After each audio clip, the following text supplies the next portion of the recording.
sobre trabalho em equipe, né? Eu começo com uma frase: ninguém é perfeito, mas uma equipe pode ser. As pessoas procuram a perfeição. Só que muitas das qualidades, a gente vai ver isso aqui daqui a pouco, muitas das qualidades, né, os predicados que as pessoas têm são excludentes.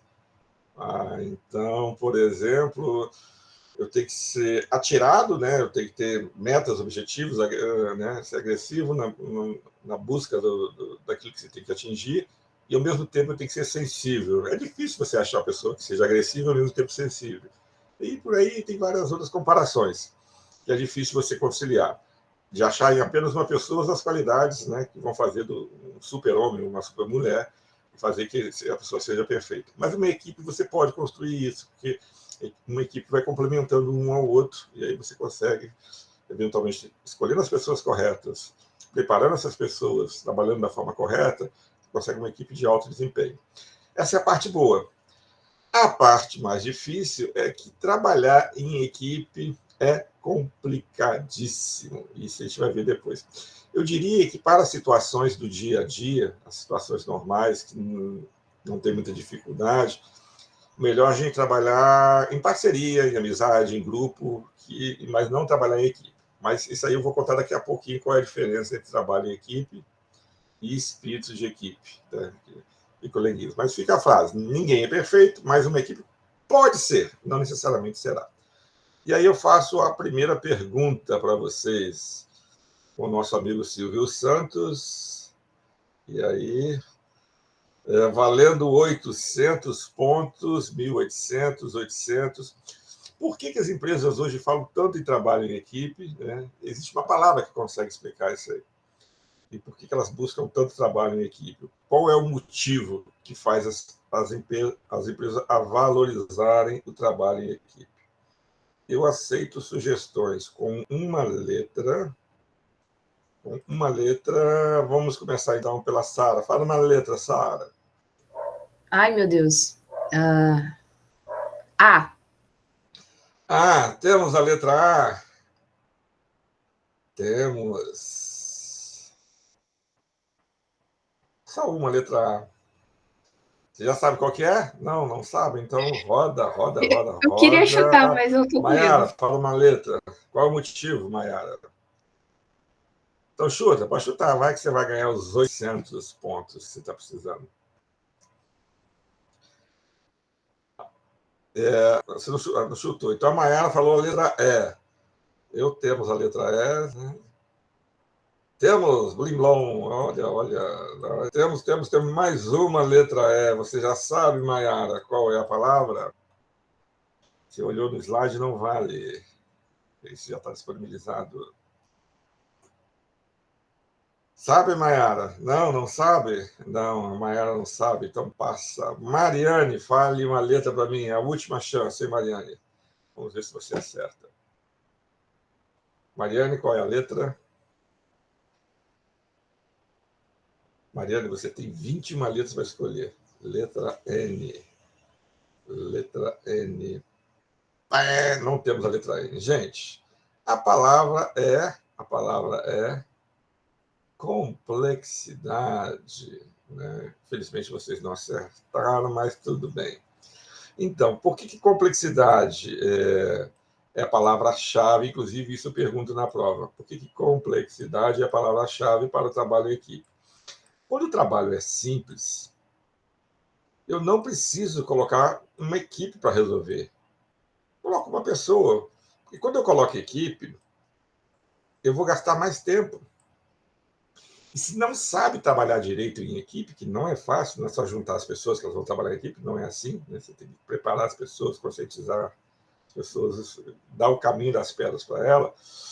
Além de demorar mais, os resultados têm boas possibilidades de sair pior ainda. Então, se é um trabalho simples, que tem alguém que domina bem, pede para essa pessoa fazer. Tá? Agora, não, se o trabalho é complexo, aí você precisa realmente, né, como você não tem a pessoa perfeita, você vai precisar de uma equipe, e cada membro da equipe vai saber uma parte desse trabalho.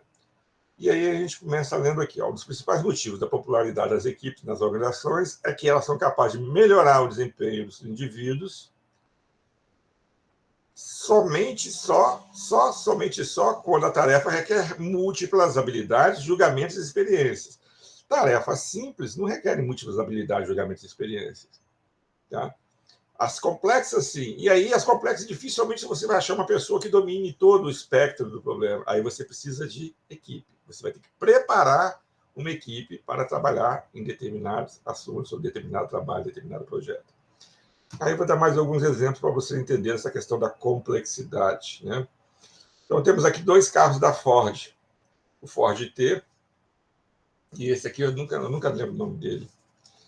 É o carro do presidente da República aqui no Brasil. Esqueci esse carro aqui. Bom, mas é o Ford. Que me lembra aí? Alguém se lembra desse carro aqui? Deixa eu ver aqui.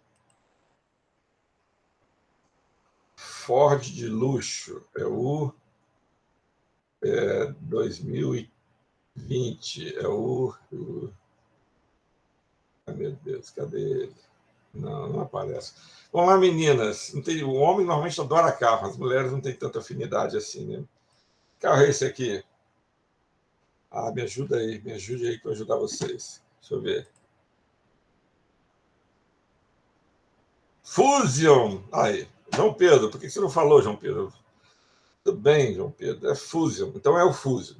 Então o Fusion e o Ford T, 2 carros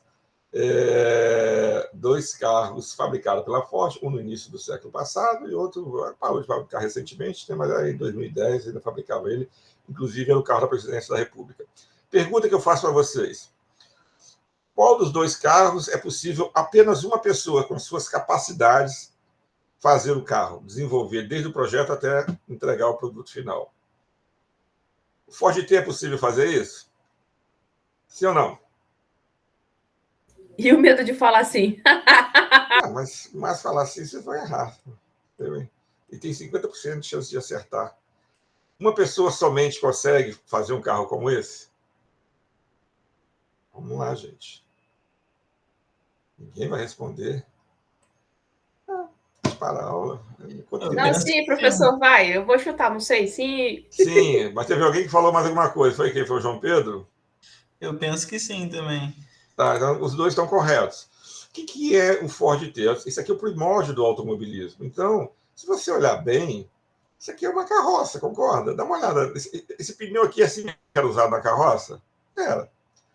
Essa cobertura era, o banco era. Não tem, aqui, teoricamente, não tem segredo nenhum.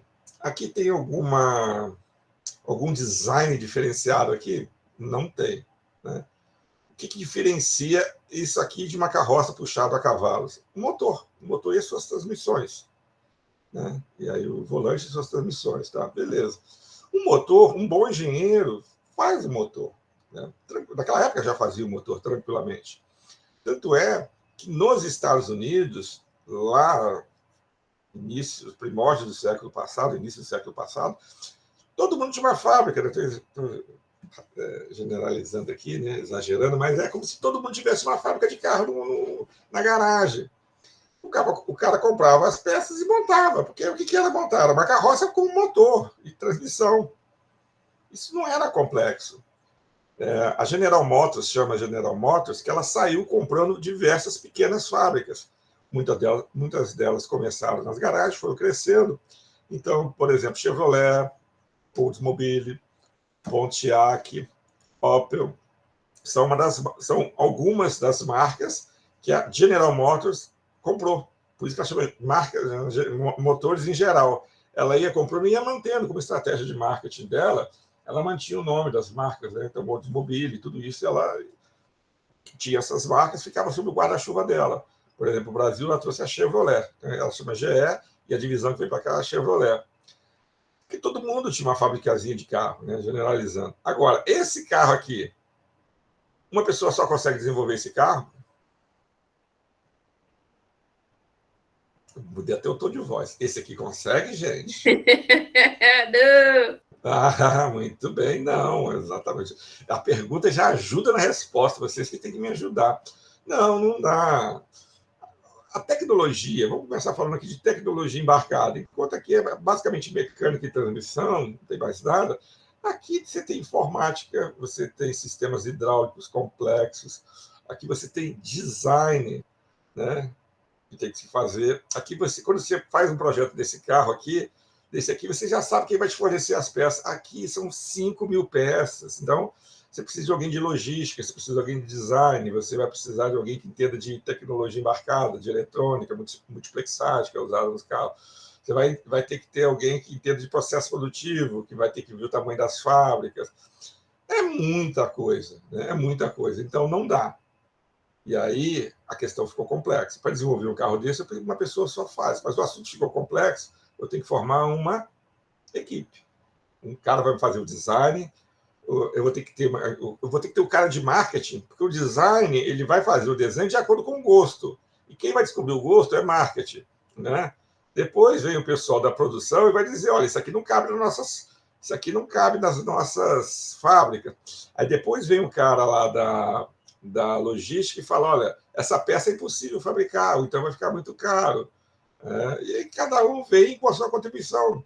E se não tiver a contribuição de todos, o projeto vai ser um fracasso, não vai funcionar. Por quê? Produzir um carro é extremamente complexo. Tá? Então, complexidade é a palavra-chave. Vou trabalhar em equipe, principalmente quando o que vai ser abordado, a situação, o problema, o projeto, tem complexidade. Falei várias vezes isso para vocês não se esquecerem. Tá? E aí vamos lá com o conceito. Na aula passada eu falei de fundamentos do trabalho em grupo e agora eu vou falar de trabalho em equipe. O conceito é muito, muito parecido. Só essa frase em vermelho aqui, esse finalzinho em vermelho, que acrescenta. Então, o que é trabalho em equipe? Duas, né, ou mais pessoas. Sozinho nem corno a gente consegue ser. Então, tem que ser 2 ou mais pessoas. Em interação, conversando uma com a outra, trocando ideias, né? Uma dependendo da outra, e tem um objetivo, né, a atingir, a buscar. E qual a diferença de trabalho em grupo e trabalho em equipe? No trabalho, para ser chamado de trabalho em equipe, tem que gerar uma sinergia positiva.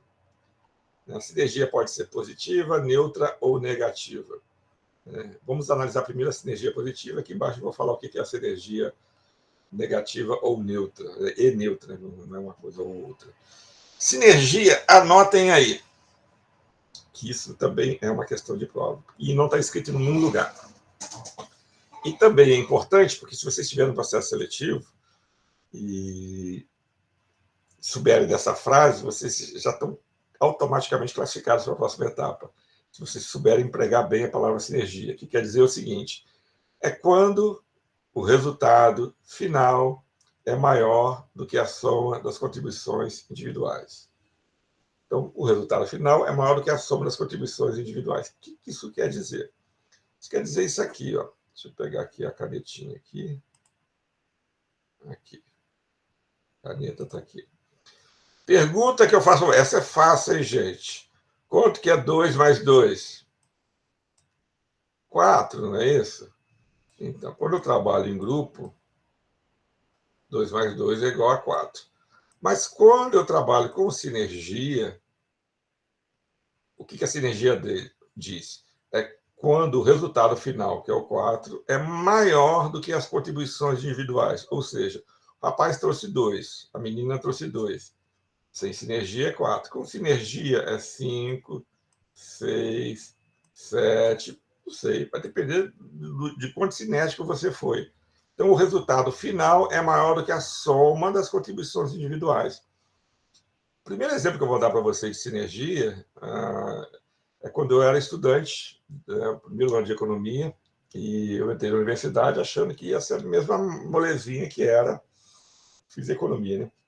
Achando que ia ser a mesma molezinha que era o nível médio. A primeira prova que eu fiz foi de cálculo 1, derivadas.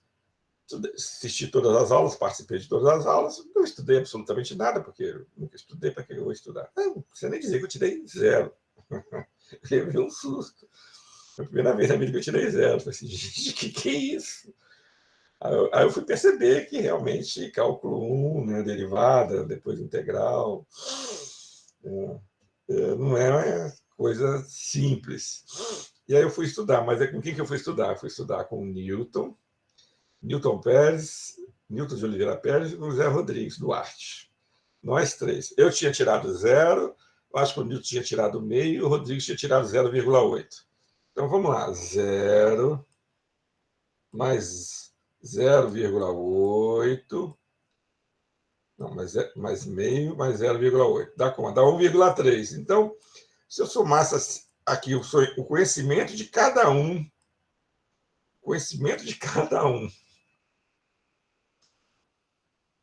né? E de forma otimista, supondo que o que eu sabia era diferente do que o outro sabia, a nossa nota seria 1,3. Né? O conhecimento que eu tenho é 0,5 do Newton e 0,8 do Zé Rodrigues, 1,3. E aí a gente sentava na sala de estudo da universidade, começava a estudar lá pelas 8 horas da noite e até as 5 horas da manhã. E aí a gente ia conversando, discutindo, debatendo os assuntos, trocando ideia. Eu sei que na prova seguinte eu tirei 10, estudando com os caras que não sabiam nada. Eles também foram bem. Os dois também foram. Nós três depois fomos aprovados. Mas eu lembro da minha nota deles, eu não lembro quando foi. Foi 10. Mas você estudou com um cara que não sabia nada. A gente estudava um ensinando o outro. E sem saber nada, a gente conseguiu aprender. Porque um falava uma coisa, falava, mas isso aqui está errado por causa disso. Ou seja, um ia ajudando o outro a pensar, a raciocinar. E aí, você acaba pegando coisas no ar, coisas que sozinho você não consegue ver. Sozinho você não consegue ver. Quando você está com amigos, você troca ideia, surgem coisas novas que nenhum dos três tinha pensado. E aí, isso aqui é chamado de sinergia positiva. O resultado final é maior do que o somatório das contribuições individuais. Sara, não tem jeito não, tem que estudar, tá? Fora, estuda em grupo, com os amigos. Aqui tem um exemplo, mas deixa eu detalhar um pouquinho mais de sinergia. Isso aqui, se eu fosse coaching, eu iria usar isso aqui. Não sou coaching, não, mas eu vou usar assim mesmo. O que é sinergia no voo dos gansos, né? Os gansos, eles fazem migrações longas, enormes. E se vocês observarem algum vídeo, eles sempre fazem formação em V. Mas por que eles voam em V? Eles poderiam voar assim, né? Em linha, um do lado do outro. Tem algum motivo especial para eles voarem em V? Tem. Chama-se sinergia. Por quê? Quando os gansos voam em formação em V, podemos nos perguntar sobre as razões pelas quais eles escolheram voar dessa forma. E aí tem uma descoberta. Olha só. À medida em que cada ave bate as suas asas, ela cria um vácuo que serve de sustentação para a ave seguinte. Aqui, ó.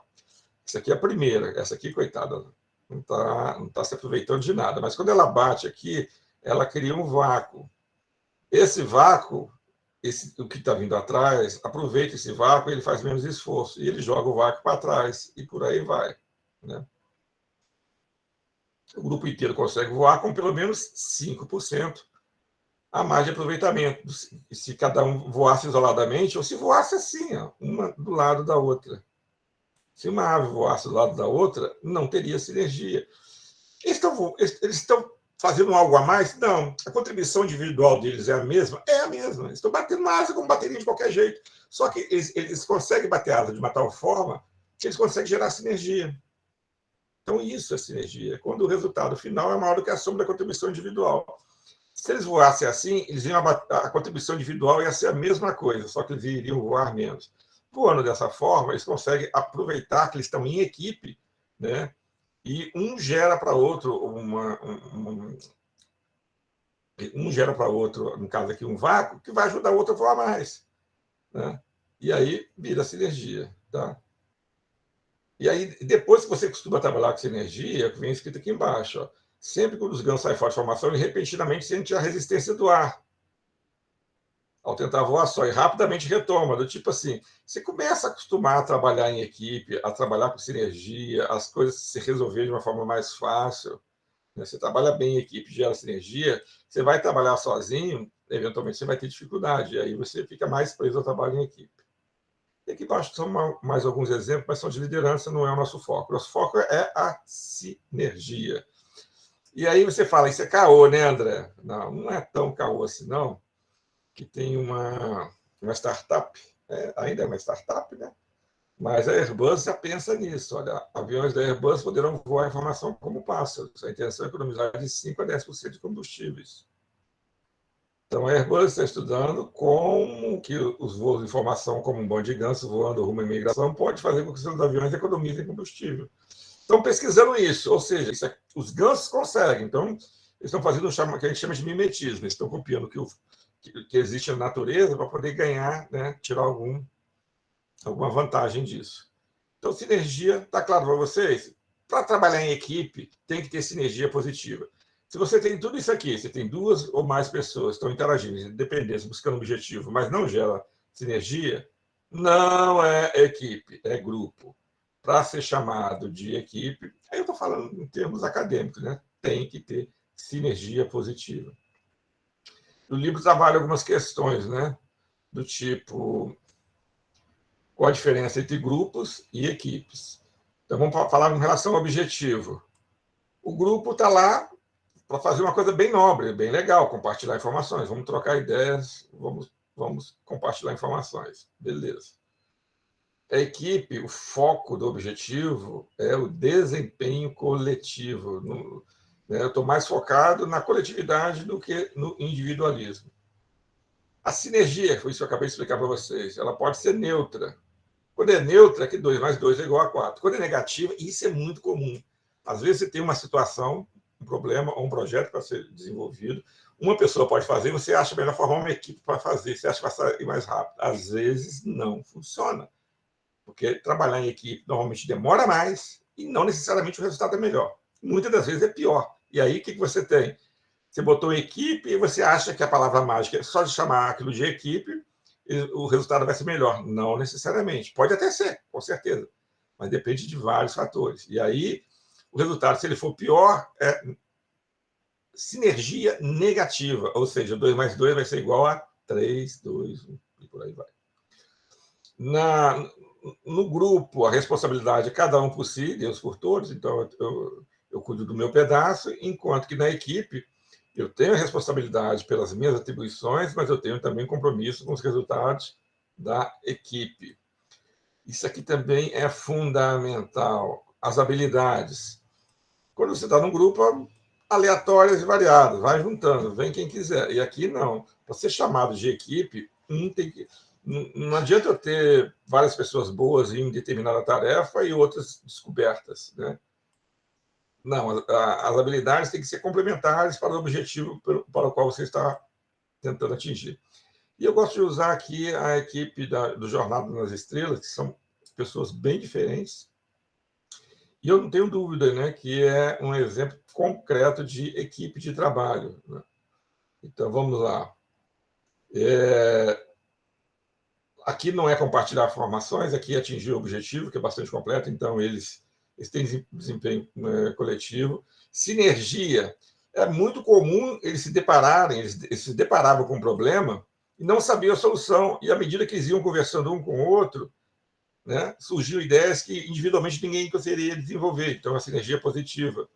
Cada um cuidava de suas atribuições, mas também estava comprometido com o grupo como um todo, né? Nomura, por exemplo, era da engenharia. O Dr. McCoy era da medicina, né? Esse aqui era o comandante. O Spock, eu acho que ele era de instrumentação, não lembro. Mas cada um tinha a sua responsabilidade, mas também tinha responsabilidade com o grupo. E complementando, as habilidades não eram aleatórias variadas. Cada um tinha uma habilidade que complementava a outra e que fazia com que o grupo tivesse sucesso. Tranquilo, gente? Posso avançar aqui? A Sara quer saber, MQA2. Pessoal, tá difícil. Esse negócio aí. Trabalha em equipe. E vou dar uma dica também. Vai no YouTube. Vocês acham tudo isso facinho, gente. Vai lá e busca, tranquilo. Alguém ia falar alguma coisa. Quem que era? João Pedro? Você ia falar alguma coisa, João Pedro? Não, professor, foi eu. Tá falando que tá beleza. O Reinaldo que falou que tá beleza. Então tá bom. Então vamos que vamos. Já falamos de sinergia, já falamos aqui da Airbus. Então, aí eu fiquei preocupado que às vezes eu falo, trabalho em equipe, mas sempre tem que ter, as pessoas confundem o conceito de trabalho em equipe e speed equipe. E aí ele, não, tem que trabalhar em equipe, eu por mim, vamos que vamos, eu defendo os meus interesses. Gente, você pode ter um trabalho em grupo, né, que não necessita de trabalho em equipe, mas isso não quer dizer que você não vai ter o chamado espírito de equipe. O que é o espírito de equipe? Né? É o contrário de espírito de porco. É ser companheiro, é ser solidário, é ser amigo. Né? Aqui tem uma historinha bem interessante. Jesus foi acompanhado de um cidadão, né, visitar dois lugares lá no céu e no inferno. No primeiro que ele chegou, tinha lá, abriu uma porta de uma sala, e nessa sala tinha um caldeirão enorme, bem grande, que servia-se uma sopa. Tinha uma sopa lá dentro, né? E cada pessoa estava em volta do caldeirão com uma colher muito grande. O que acontecia? Ele conseguia pegar a sopa, mas ele não conseguia se alimentar, porque ele não conseguia virar a colher na boca dele. E aí o que acontecia? Você tinha uma situação em que tinha comida disponível, mas as pessoas não conseguiam comer. E aí ele saiu dali e entrou numa outra porta. A situação era idêntica. Você tinha várias pessoas em volta de um caldeirão, tinha uma sopa muito boa lá. As pessoas estavam segurando colheres enormes, que não conseguia ele virar na boca dele. Só que lá ninguém passava fome. Por quê? Porque cada um alimentava o outro. Né? Ou seja, eu pegava a sopa com a minha colher, dava na boca do outro, e o outro pegava e dava na minha. E aí, né, vem aqui, ó. Você não percebeu? É porque aqui eles aprenderam a dar comida uns aos outros. Né? O espírito de equipe é o fator principal para o alcance do sucesso. Uma equipe unida vale muito mais que um batalhão de pessoas. Então, esse é o espírito de equipe, o espírito de ajudar as outras pessoas, ser companheiro. Né? Isso não é trabalho em equipe, isso é ser companheiro. Né? E, eventualmente, em qualquer lugar que a gente vá trabalhar, se a gente não tem espírito de equipe, tem espírito de pouco, a primeira coisa que a gente vai pensar é arranjar um outro emprego. Então, esse espírito, até para o clima social, é legal. E não impede de você ter. Eu, por exemplo, o caso mais concreto que eu lembro é da empresa que eu trabalhei na Sul América, e que aí você volta até falar um pouco mais à frente.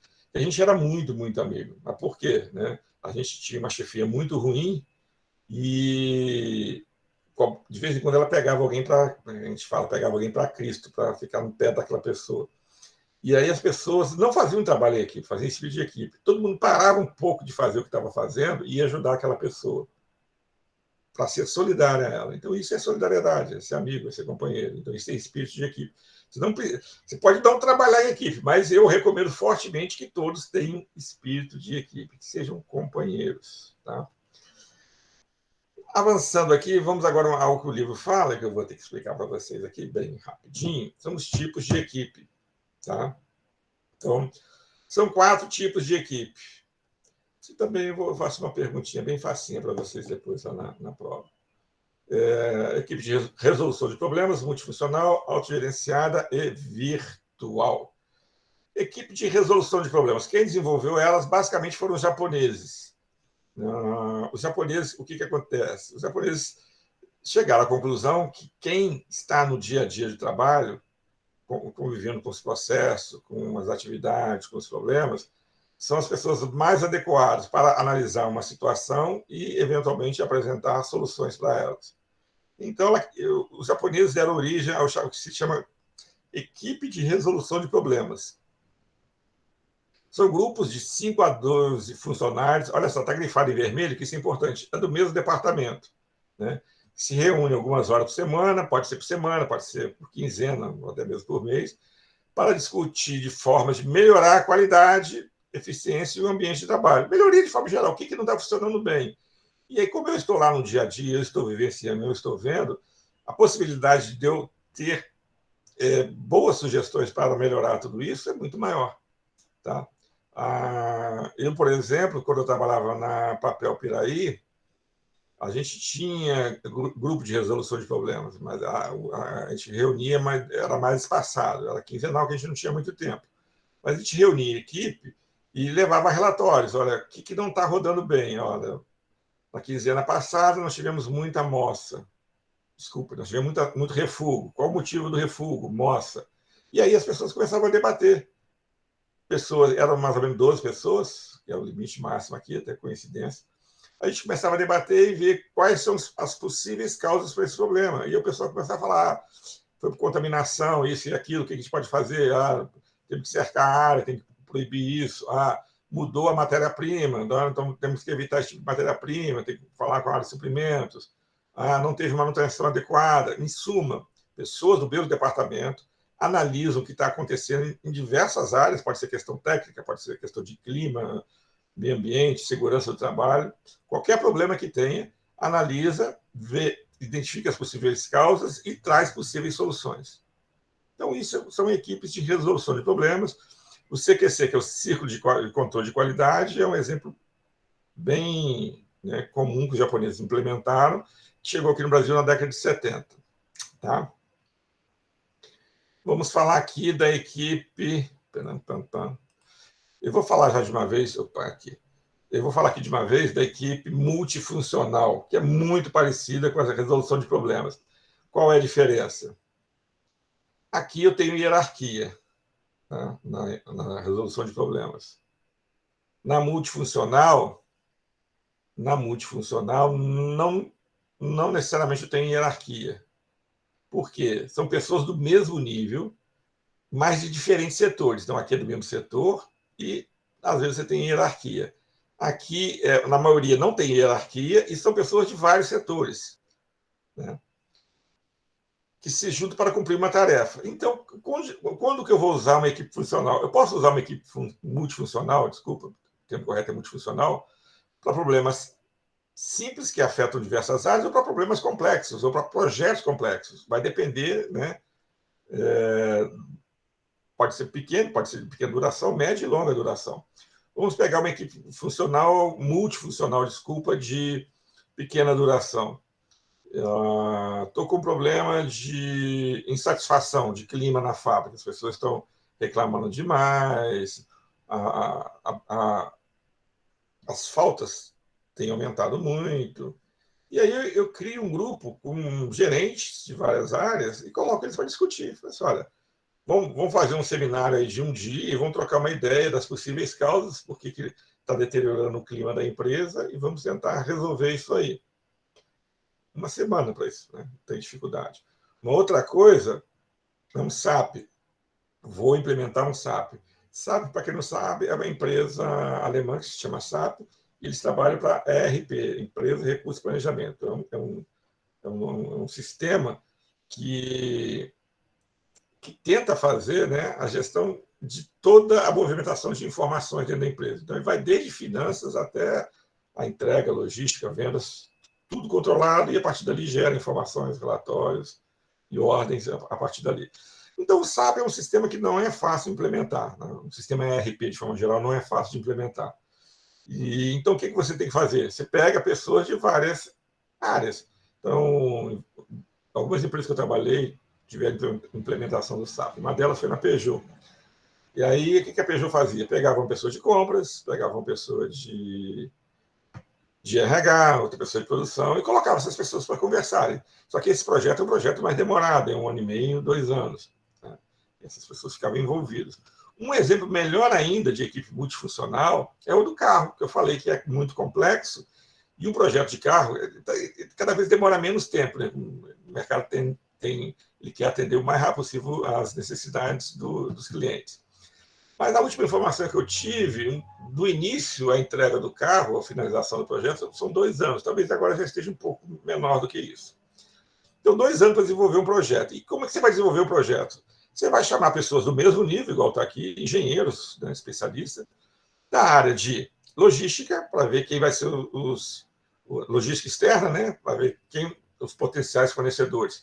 Logística interna, para você ver a questão do armazenamento.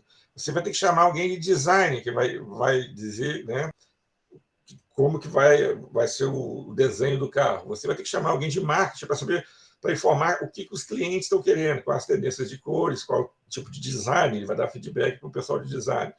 Depois você vai chamar o pessoal de computação embarcada para dizer que equipamentos vai entrar ali. Em suma, é uma equipe multifuncional que vai ficar reunida aí até 2 anos para desenvolver um projeto. Então, todos os carros, hoje, quando vão ser desenvolvidos, você tem equipe de projeto. E ela leva pessoas especialistas de várias áreas, de vários setores. Tá? Então, isso é chamado de equipe multifuncional.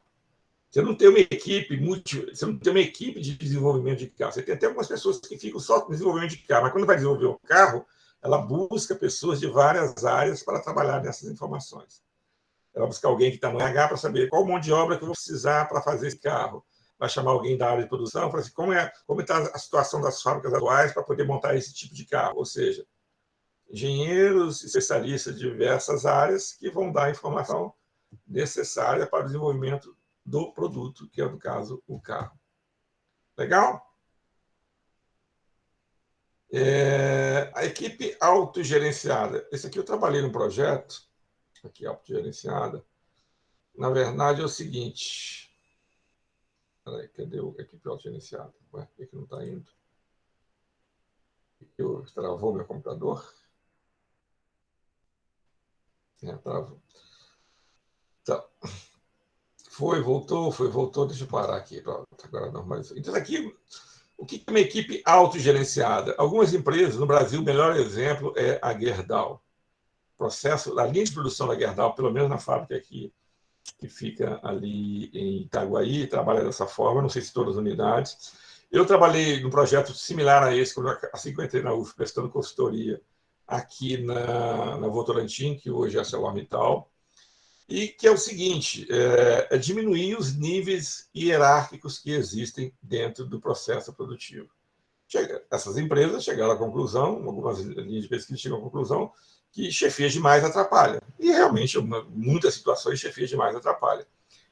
E que eles achavam que a forma mais produtiva, eficiente e com maior qualidade seria equipes, né, de trabalho que seriam responsáveis pelas principais atividades, né, do processo produtivo. E aí o que eles fazem? Eles reduzem a hierarquia. Então, o que eu tenho normalmente? Né? Deixa eu pegar aqui uma canetinha. Vou pegar a caneta, deixa eu ver. Ah, vermelha mesmo, já está aqui. Aí eu tenho aqui gerente, supervisor, encarregado e operadores. Eu não vou fazer uma estrutura relativamente enxuta. Esses projetos de equipe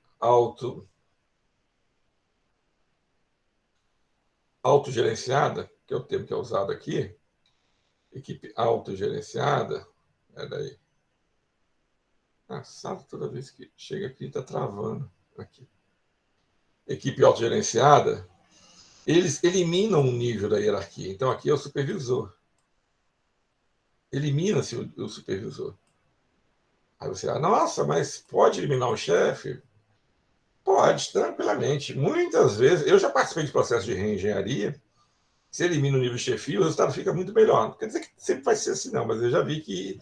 Porque quando você elimina esse nível, a comunicação flui melhor e as pessoas que estão no níveis mais baixos, que têm bastante informação, se elas tiverem maturidade e capacidade e forem treinadas para isso, elas começam a tomar decisão, aí você perde intermediários, aí você ganha em rapidez, você ganha em agilidade e até em qualidade. Então, o objetivo da equipe autogerenciada é exatamente esse, tirar um nível, reduzir a hierarquia, não é aumentar a hierarquia, isso eu vou perguntar na prova. Então, aí não dá para fazer isso da noite para o dia. O que você faz? Você faz um planejamento. Você começa com uma equipe inicial, depois a equipe de transição, depois uma equipe experiente. Quem vai sair é o supervisor de produção. Esse cara aqui, ele vai deixar de existir, esse nível hierárquico. E ele tem diversas atribuições. Essas aqui são as atribuições que normalmente um supervisor tem.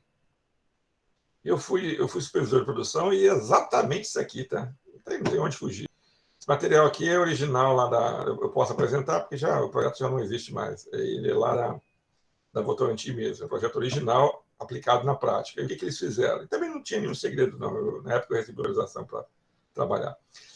Pegaram essas atribuições e aí passaram a chamar o supervisor de facilitador e começou a pegar as atividades dele e começou ou descia para os níveis hierárquicos inferiores ou passava para a chefia dele. Então, Pretinho, ele era responsável. Ou seja, antes ele era responsável por tudo isso. Já na fase inicial, observe que muitas coisas ele já vai passando. Olha, colabora, facilita. Aqui, tá vendo? Colabora, facilita, ele é responsável. Numa segunda fase, Observe que já não é responsável por quase nada, só para capacitar e treinar as pessoas. E na terceira fase ele desapareceu. Ele vai fazer, não é mandar embora, tá, gente? Ele foi desenvolver outras atividades dentro da empresa. E aí o que aconteceu? Sumiu o nível hierárquico. E aí, aqui, como é um processo produtivo, quem é que ficou com a maioria das atribuições? A equipe. A equipe se autogerencia. Então, tudo isso que está aqui, análise crítica de resultados, capacitação, sistema de informação, a própria equipe é que se autogerencia. Ela tem um líder. Aí você fala, então, não, na verdade, só pegou o que o chefe fazia e passou para o líder. Não. E qual a diferença do supervisor que saiu, né, para esse líder? O líder ele também trabalha na linha de produção. Então, ele está fazendo alguns trabalhos lá. E, eventualmente, quando tem que tomar decisão, ele sai para apoiar a tomada de decisão ou fazer algum tipo de atividade que está previsto aqui. Mas ele também trabalha. Então, ele não é um chefe nato, ele é um membro da equipe que tem mais experiência, que tem perfil de liderança, né? E assume esse papel de líder. Mas ele também trabalha na linha de produção. Então, isso são as chamadas equipes autogerenciadas. Grupo de 10 a 15 funcionários que assume muitas das responsabilidades dos antigos supervisores. Ficou claro com essa explicação o que é a equipe autogerenciada, que eventualmente vocês podem encontrar por aí? Ficou claro, gente? Tranquilinho? Posso seguir? Obrigado, Maria Eduarda. Valeu, Leonardo. Então, vamos lá. E aí, vamos para a última, que é a virtual. Eu falava muito mal da virtual, mas hoje eu não falo mais. Por que eu não falo mais mal da virtual? Porque hoje ela funciona muito bem, né? Hoje a virtual é com o avanço. Na verdade, foi com o avanço da tecnologia, mas não é só o avanço da tecnologia. Uma outra coisa que aconteceu também foi a pandemia, que fez não só ela avançar, mas ela forçou as pessoas a se habituarem, que muitas das tecnologias já existiam aí. As pessoas tinham apenas. A única coisa é que elas tinham resistência a utilizar, né? E aí eu vou mostrar para vocês que coisa mais legal que é o que o futuro nos espera. Então vamos lá, já está tudo prontinho aqui para eu mostrar para vocês. A virtual, eu cheguei a pegar equipes virtuais, mas na minha época era muito chato, cara. Era insuportável. O que era uma equipe virtual? Equipe virtual, então, por exemplo, eu comecei trabalhando na Peugeot e a gente tinha muitas reuniões com a França, por isso que eu tinha que falar francês. Aí nessas reuniões, botava um telefone no meio, né, de viva voz, e aí ficava alguém lá da França e mais 5, 6 pessoas aqui, 5, 6 pessoas lá. Cara, era muito chato, muito chato. Era um sonífero. Se você tivesse com insônia, ia para um tipo de reunião desse tipo. Aí eles melhoraram, colocaram televisão. Continuou chato do mesmo jeito.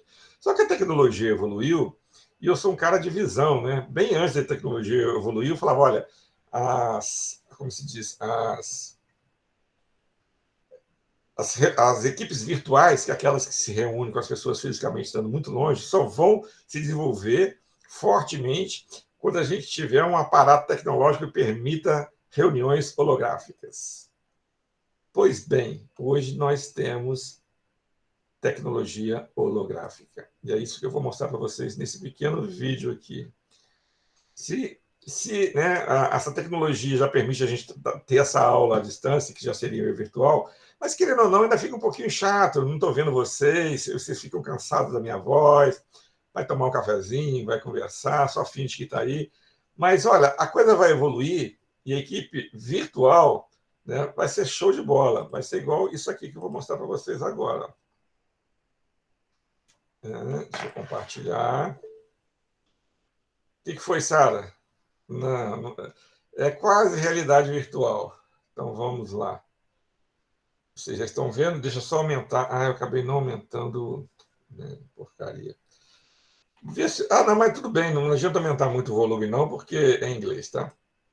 Mas eu vou traduzindo para vocês. Mas a imagem já é suficiente. Olha só o que vai ser as reuniões virtuais.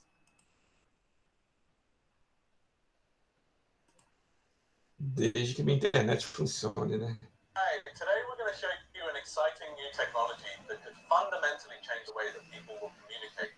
Vai mudar a forma como as pessoas se comunicam. Oh. Hey, Sergio, how does it feel like to be holoported? It's just great to be holoported. So Sergio is to wear his HoloLens device, and I'm going to wear mine. Ele vai pegar o dispositivo. In full 3D in real time. We can interact and communicate as if we're co-present. Sergio, can you walk around? Então ele está lá na sala rodando. So we're doing everything to give the impression that Sergio and I are present in the same space. Sergio, let's just do a high five. Quase. Thank you, Sergio. Tchau, tchau. We call this technology holoportation. A gente chama isso de holoportation. Olha só que legal. Como funciona? Olha a quantidade de câmeras que tem ali.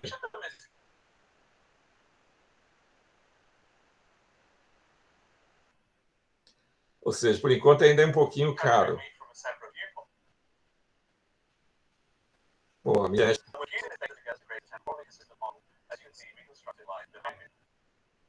the camera is filming me as a HoloLens tracking system attached. And this allows us to take these 3D models and composite them in real time into the real world, as you can see here.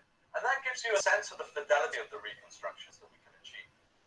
Once we have these reconstructions, we can texture them. Olha lá, ele duplicou ele. The data and transmit the data over to the... Ah, internet. The other side. Over on the other side, the user wearing a HoloLens can see these remote participants live in their space as if they're co-present. And that's what we're showing you picture in picture. Now imagine using this type of capture technology to connect with family members who are thousands.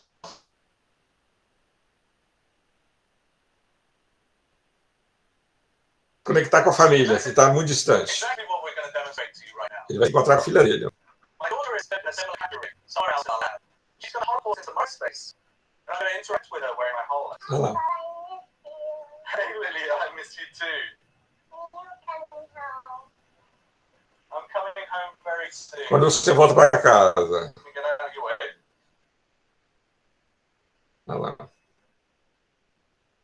Hey, Lily, you can only hear me, you can't see me, but what are these toys? É o Elmo.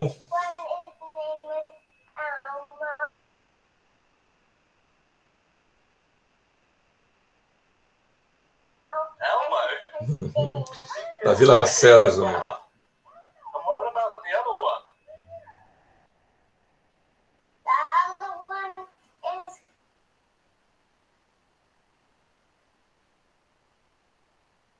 called Tina, and I like it because it has different stuff. That's so cool. So, Lilia, can you climb up on this chair that's behind you? Yeah, climb up.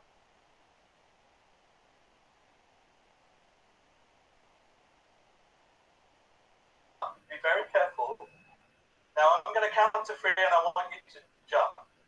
1, 2, 3, jump.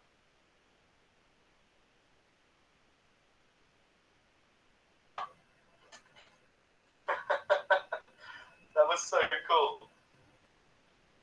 Oh, let me go.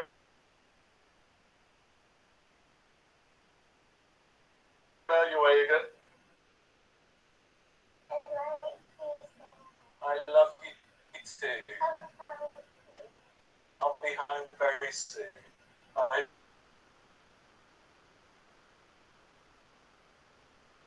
Bye.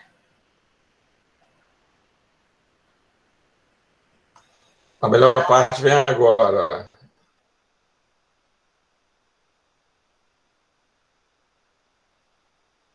In that example, we were demonstrating live 3D capture.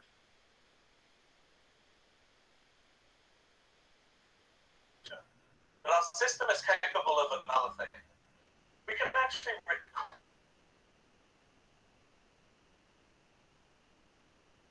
record entire tudo, section. tudo pode ser Now, gravado. this is almost like reversing through time. Aí está vendo de novo. If I wear my HoloLens device, Olha lá, com o dispositivo. it's almost like walking into a living memory that I can see through another pair of eyes from all these different perspectives. And because this is 3D content, Olha só que legal. visualize it onto this coffee table and experience it in a more convenient manner. And this becomes a magical way. Ele está vendo a miniatura, a filha dele, ele pensou com a filha dele. And I think that's what it's all about. Thank you for watching. E aí, então, eu demorei um pouco mais, que adoro tecnologia. Deixa eu tirar aqui. Beleza. Então, gente, aulas virtuais, já vão ser mais essas aulas virtuais chatinhas, que vocês aparecem, porque ver todo mundo, vai ter todo mundo tem uma máquina virtual. Sem graça. Eu falando e vocês aí fingindo que estão escutando, estão nada. Deixa eu parar a gravação aqui, eu não parei. Está travando.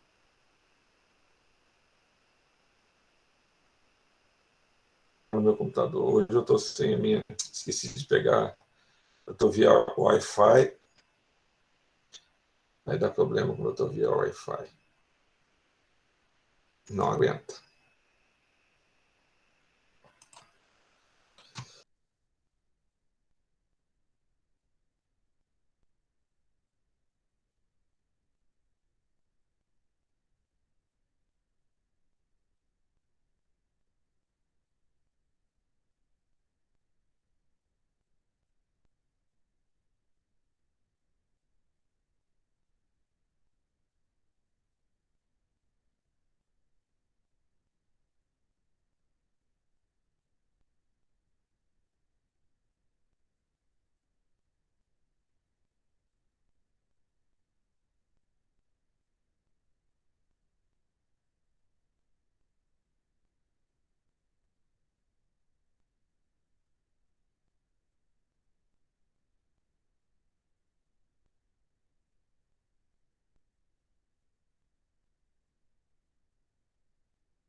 Estou de volta. Então,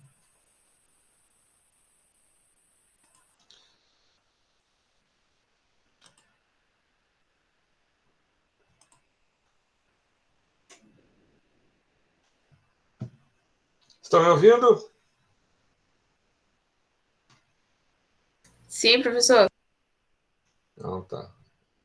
Voltei. Agora eu peguei o fio lá, que eu tinha esquecido de pegar. Eu suponho que a internet vai andar um pouquinho melhor agora.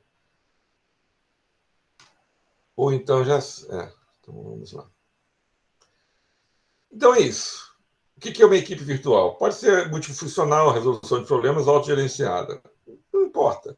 É aquele grupo que usa a tecnologia da informática para reunir seus membros fisicamente dispersos e permitir que eles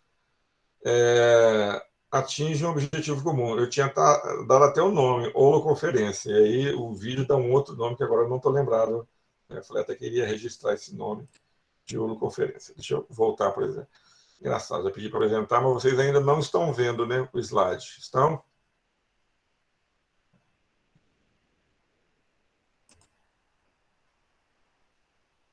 Não, professor. né? Agora sim. Agora apareceu. Então, tá bom. Vamos avançar.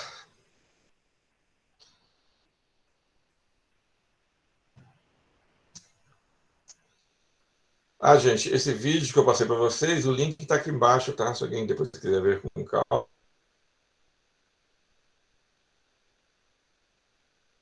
Porque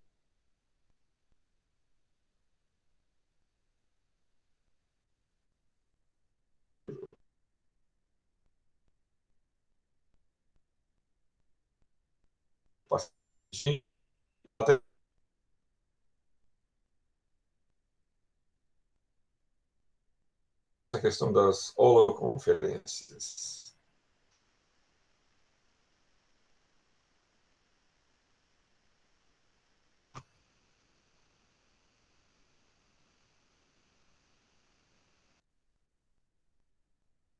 Isso aqui eu já tinha falado numa primeira aula com vocês, mas já está defasado, né? A Universidade Britânica, onde os hologramas eram professores. Então,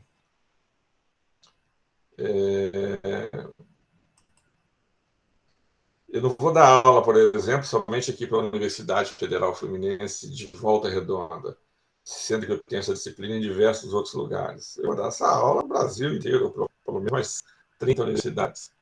Aí você tem economia de escopo, porque obviamente não perde muita qualidade, porque não é por vídeo, né? Vídeo não é uma relação de distância, mas mais parecido com a realidade mesmo.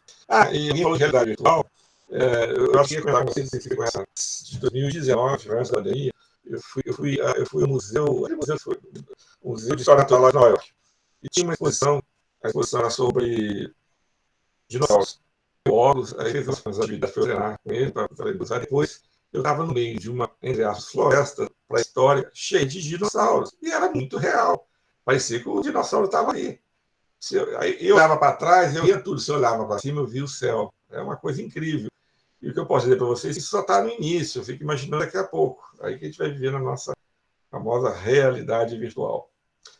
Tá. Então, os professores, em breve, também serão hologramas. Aqui eu já falei com vocês. Deixa eu avançar um pouquinho. E aí, fatores importantes para o sucesso das equipes. São vários fatores. E eu vou falar bem rapidinho cada um desses fatores aqui. Tá legal? A gente começa, então, com capacidade dos membros. Chamar de equipe, a gente já viu que não é suficiente. Às vezes a gente acha que é milagroso. Agora eu tenho uma equipe, chama de equipe, vai resolver tudo. Não, não é assim. Já viu que a equipe ela é mais indicada para trabalhos complexos, né?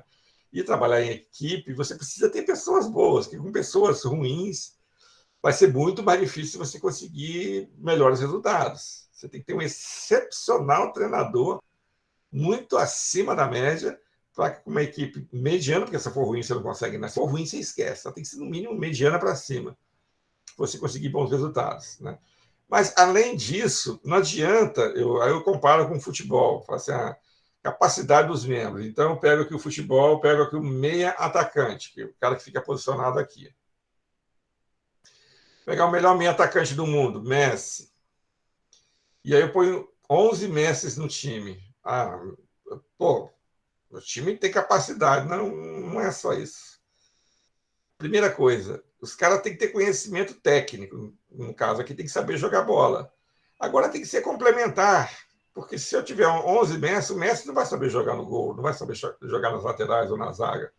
Eu preciso ter um excelente Messi aqui na frente, né, fazendo a criatividade e chegando na área para finalizar, mas eu tenho que ter outras pessoas.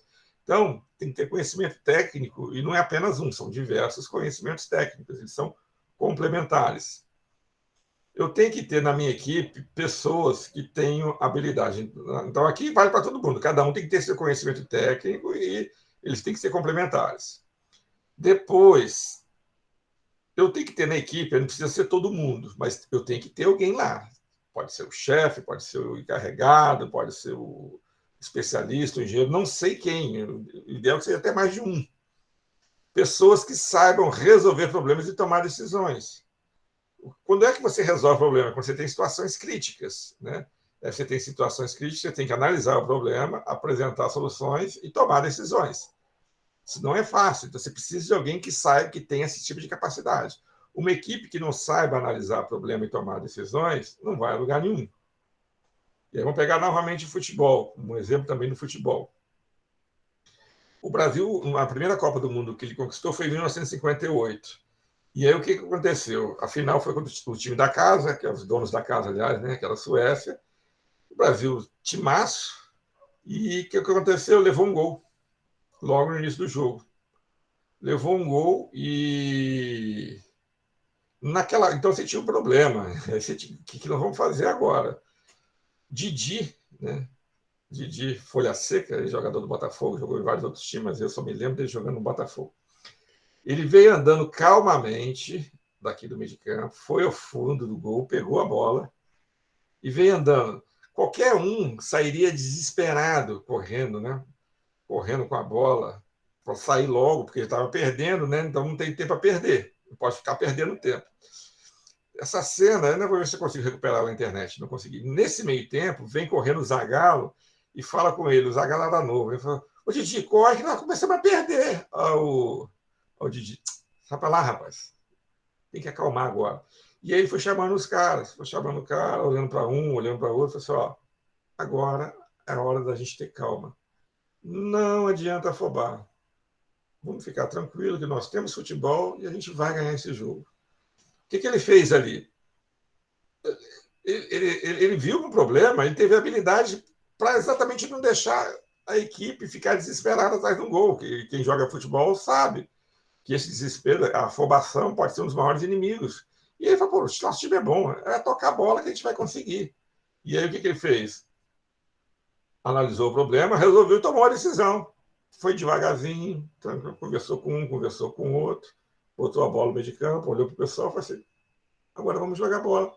Sem afobação. Primeiro lance, o Garrincha já perdeu um gol. No segundo já foi gol do Brasil e depois o Brasil ganhou o jogo. Então você tem que ter pessoas assim, que saibam analisar, resolver problemas e tomar decisões, tá bom? E, por fim, você tem que ter gente para ouvir os outros.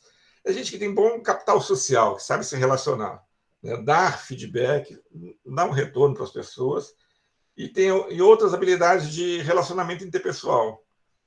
Numa equipe isso é fundamental. E, às vezes, né, você tem que ter um equilíbrio. Esse cara pode não ser o melhor técnico, do tipo assim, pô, esse camarada aqui no meio de campo, tecnicamente, ele não é tão bom. Mas, poxa, ele é um excelente de relações interpessoais. Então, esse cara pode ser um ponto de equilíbrio para o próprio time. Não dentro do campo, mas fora, porque uma equipe de futebol, várias equipes, não é somente dentro do campo, né? Ela se constrói durante todo o período que estão juntos ali. E aí o exemplo, já não vou usar o futebol mais, mas você ter uma equipe vencedora, alguém que tenha capacidade técnica, né? Alguém que saiba tomar decisão, mas alguém também que saiba fazer, eu chamo de fazer o meio de campo, de conversar, de ser o elo de ligação entre os membros da equipe. E os Beatles têm um exemplo prático, né, de uma pessoa de boas relações interpessoais, que é o nosso amigo baterista Ringo Starr. Maior banda de todos os tempos, aí eles separaram, uma vez foram entrevistar tanto o John Lennon quanto o Paul McCartney, né, e disseram que o Ringo Starr era a pessoa de mais sorte do mundo. E realmente, né, sorte é uma coisa que não falta para ele.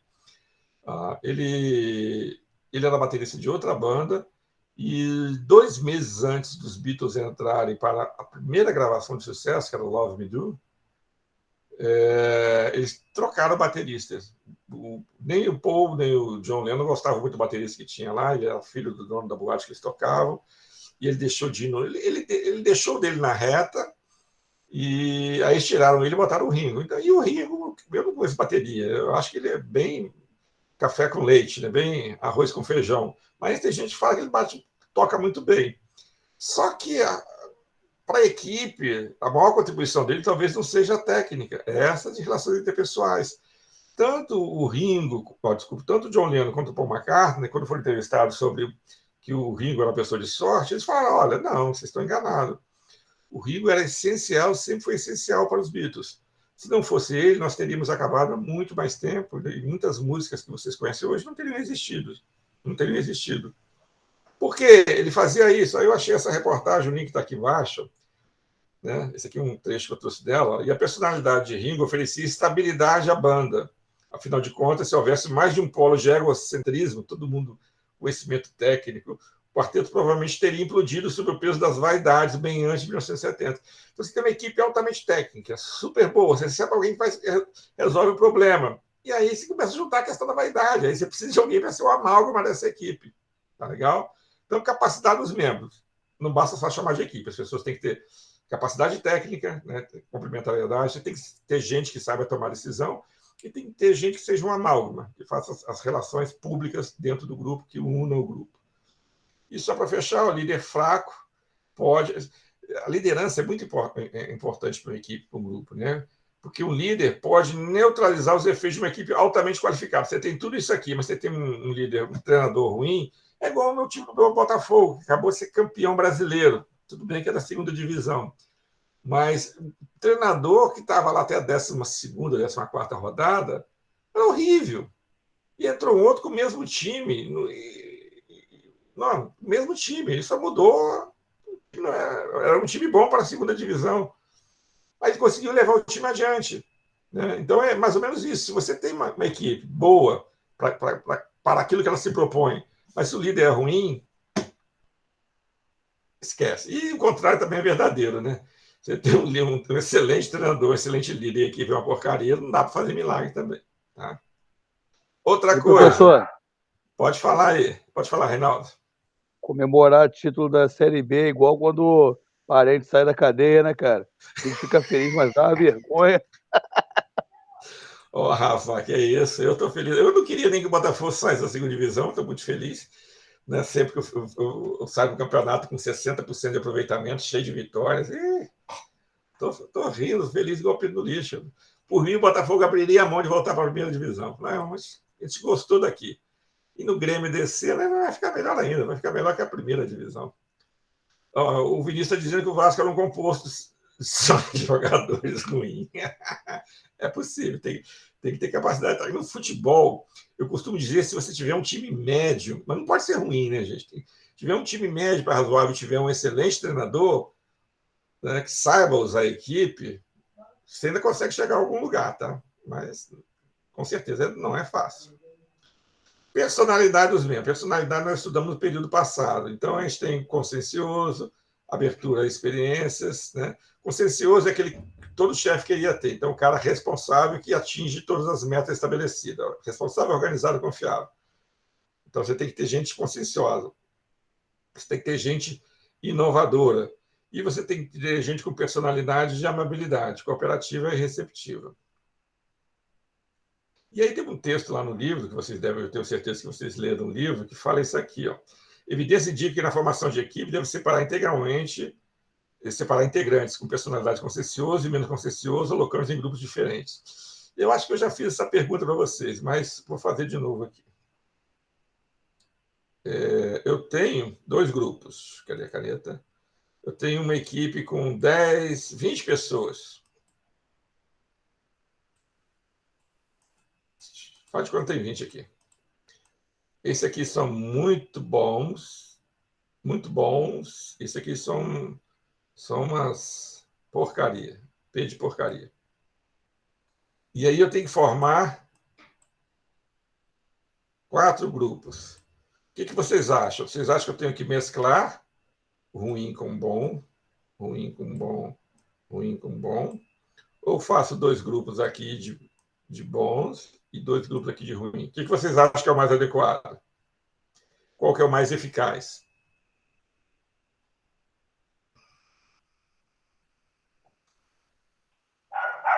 Sem mesclar. Então, o Reinaldo está falando isso porque ele já pegou a pista aqui. Mas a intuição nossa... Não, mas você está certo, Reinaldo, é isso mesmo.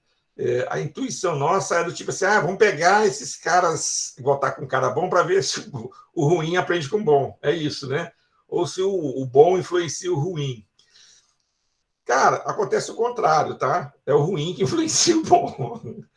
E aí, tem esse artigo aqui, ó, uma pesquisa da Harvard Business Review, como um empregado pode corromper toda uma equipe. Depois, quem quiser ver, o link, botei o link aqui. Não botei, mas depois eu ponho esse artigo lá para vocês lerem. Exatamente, é o negócio da fruta podre. Você tem equipes, cara, separa o cara que é bom com o cara que é ruim. Então, lembrar na semana passada lá, outra coisa do conhecimento comum é uma turma, uma equipe unida é bom, depende. Se ela tiver exigência de desempenho alta. Se a equipe tiver exigência de desempenho baixa, não é bom que essa equipe seja unida. E aqui eu trago a mesma informação para cá. Esse negócio de misturar é mito. É melhor você separar quem é ruim com ruim e bom com bom. Você pode fazer, eventualmente, alguém já me perguntou, até para vocês não confundirem, alguém que está entrando agora, uma pessoa jovem que você ainda não sabe se ele é bom ou ruim, não vai botar ele no ruim, que ele vai aprender com os caras ruins. Você vai botar esse cara lá no pessoal bom. Ou que alguém que ainda é muito jovem, que ainda pode sofrer influência, aí você pode até colocar na equipe boa, que eventualmente você pode mudar essa pessoa. Agora, alguém já experiente, já rodado, né, que o cara é ruim de serviço mesmo, você vai botar com um cara que é bom de serviço, é muito mais provável, e pesquisas demonstram isso, o livro fala isso, e essa pesquisa bem mais recente de Harvard fala a mesma coisa, que é mais provável o cara ruim influenciar o mal. Gente, isso aqui é ciência social, isso não é verdade absoluta. Eventualmente você pode ter um ou outro exemplo que isso não se configurou como verdadeiro. Mas, na maioria das vezes, se você tiver que tomar uma decisão e não tiver muitos elementos, lembre-se disso. Ruim com ruim, bom com bom. Eu já fiz isso e funcionou, que é uma maravilha. Eu já fui gestor, eu tinha salas, e aí eu tinha 4 salas para organizar. Eu metia os ruins tudo numa sala só. Tudo lá. E, rapaz, até os ruins melhoram. Estou falando sério. Os ruins ficaram melhorzinhos. Eles perceberam que eles estavam lá porque eles eram ruins. E o resultado deles ficou melhor. E os bons continuaram bons como sempre foram. Funciona. Então, o curso de administração já foi bom só por causa disso. Quando vocês forem liderar a equipe, lembre-se desse conceito. Tá? Estamos falando da composição de equipes. E aí, eu vou falar de uma coisa. Nós falamos da expectativa e percepção do papel na aula passada. Isso aqui é fundamental na hora de se formar uma equipe. Né? Então, eu vou falar um pouquinho da expectativa e depois eu vou falar da percepção. Esse rapaz jogando essa pedra aqui sou eu, tá? Quando eu tinha 8, 9 anos de idade. A pior que é bem parecido. Esse aqui é o garoto libanês na Intifada, no palestino lá na Intifada, mas é exatamente a história que eu vou contar para vocês. Eu tinha 8 ou 9 anos de idade, meu pai estava reformando a minha casa, então a minha casa está aqui. Aí meu pai estava reformando a casa, beleza. Ele trabalhava na CSN, aí saiu para trabalhar de manhã e falou assim, André, eu com 8 anos de idade, hein? André, seguinte, eles vão entregar um caminhão de terra aí. E aí o que você faz? A gente não vai colocar esse caminhão de terra para dentro hoje, só amanhã. Então, se você puder falar com as crianças para não subirem, né? Para não subirem na terra, porque se subirem, vai amassar e fica difícil de transportar de um lado para o outro. Então, meu pai, o que ele transmitiu para mim? Expectativa. Né? Qual a expectativa? Né? Ser um tomador de conta, um guarda, vamos chamar aqui. A expectativa era que eu fosse um guarda. Isso aqui que meu pai esperava de mim. Beleza, então eu já entendi, é isso que ele espera de mim. E aí, na minha cabeça, né, André Ferreira, com 8 anos de idade, o que um guarda faz? Toma conta. Aí o Edinho, eu lembro o nome dele até hoje, é gente boa pra caramba, a gente era criança. O Edinho pegou, viu um monte de terra e subiu do monte de terra, que criança, né, parece instintivo, né? Aí eu cheguei como um bom guarda, meu pai esperava que eu fosse um bom guarda, e eu tinha uma percepção do que era guarda. O que um guarda faz? Avisa que não pode ser feito. Eu cheguei, Edinho, faz favor, desce daí. Aí eu expliquei exatamente o que meu pai falou, não, porque senão vai ficar, como se diz, vai compactar a terra aí, né? E aí amanhã vai ficar difícil tirar. Aí, como boa criança, ele olhou para mim, o que ele fez? Começou a pular. Vai compactar? Não foi isso que eu usei o termo, eu não lembro o que eu falei. Aí começou a pular em cima da terra. Gente, aquilo ali, o sangue subiu, né? Desde pequeno já era estressadinho. Eu fiz exatamente igual esse menino. Eu peguei uma pedra, a sorte que era de barro. E eu sempre fui bom de mira. Eu acertei no meio da testa dele. Bateu assim, explodiu. Ou seja, não doeu, mas pegou no meio da testa. Foi mais psicológico de dor. Aí que barranco explodiu e já foi chorando para a casa dele. Eu falei, vou apanhar. Meu pai acabou nem me batendo, não, que ele viu que eu estava certo. Mandei você fazer isso, não posso te bater, né? Sejamos justos. E aí, mas por que eu fiz isso? Porque era a expectativa.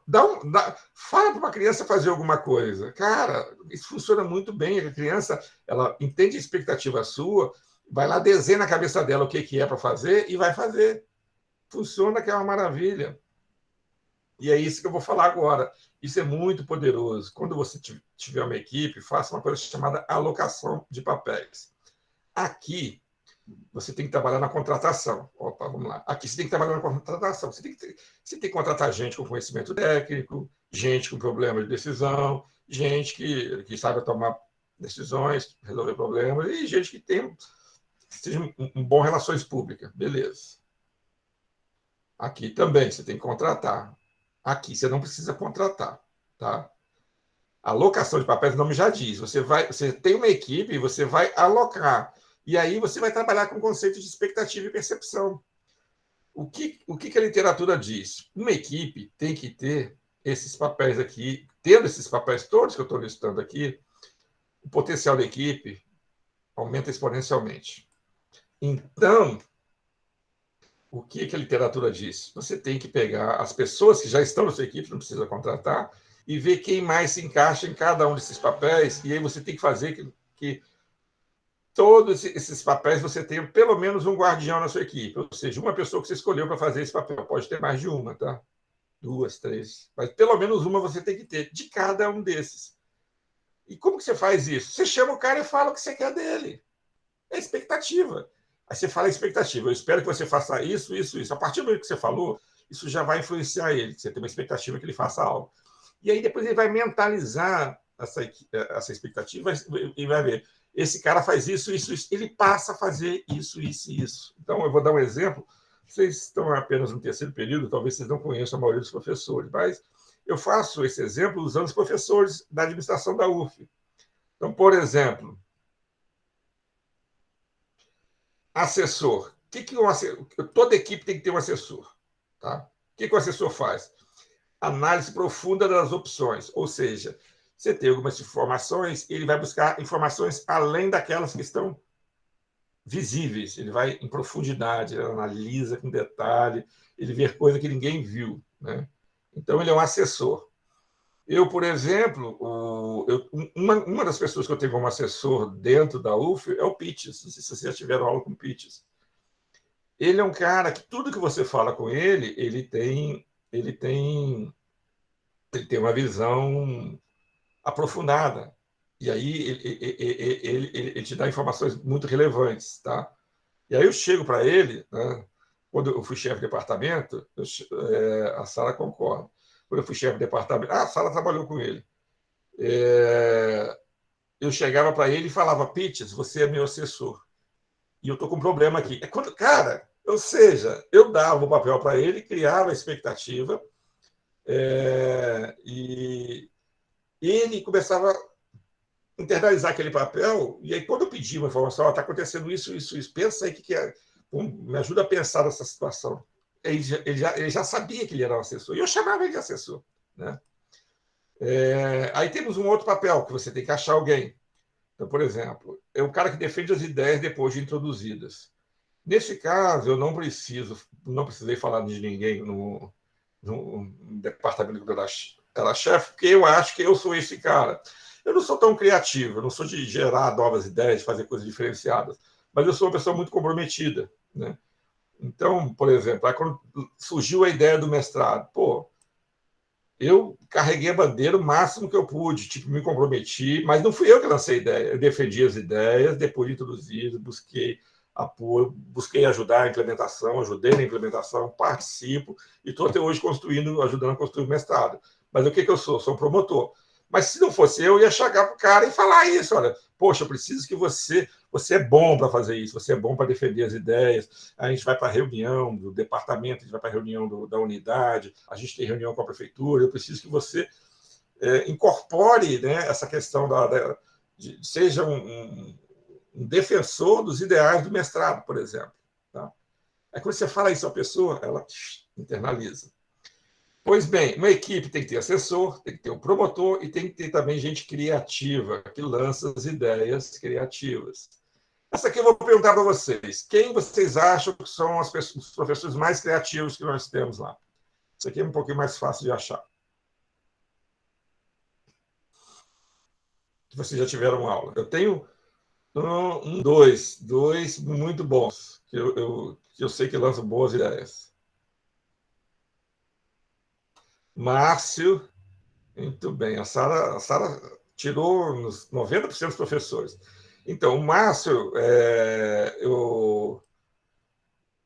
Sara, é um dos dois que eu falei. O Márcio realmente é um cara que sempre lança boas ideias, ele está vendo as coisas, está vendo a coisa acontecer.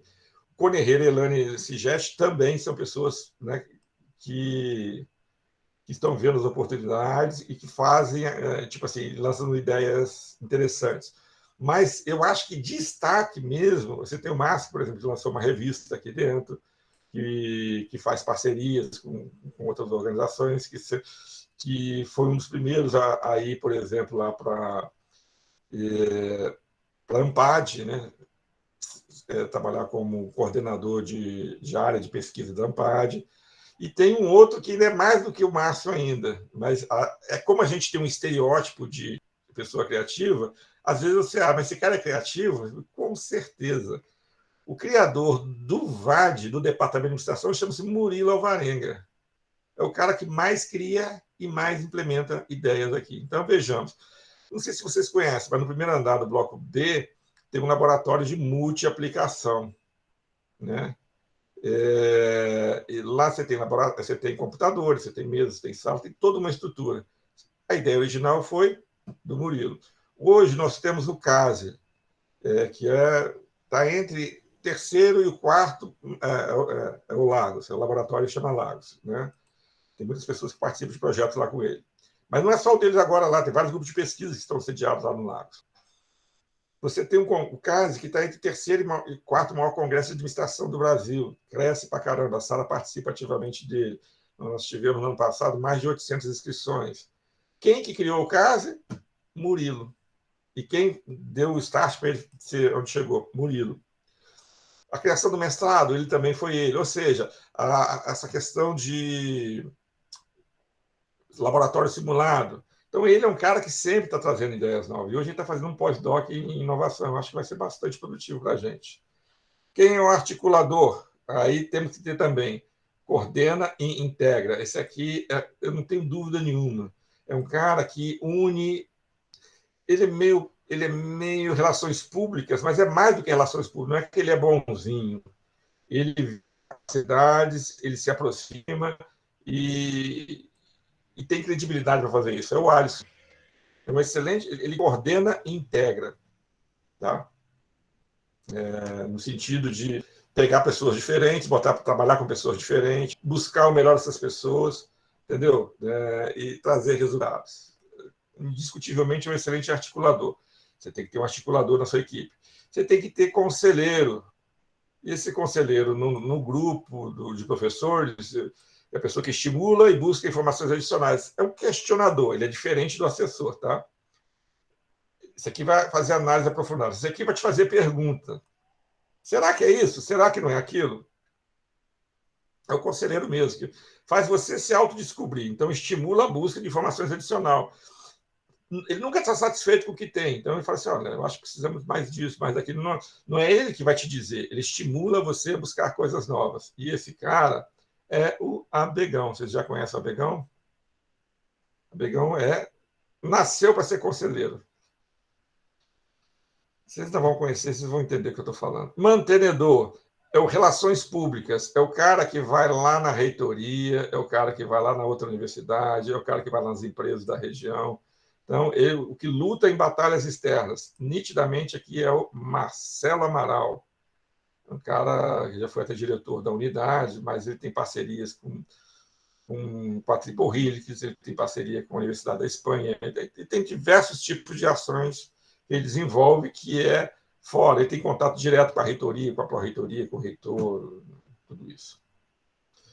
E finalizando aqui, tem mais 3, mas vou falar bem rapidinho aqui. Quem tem um detalhista e faz cumprir as regras.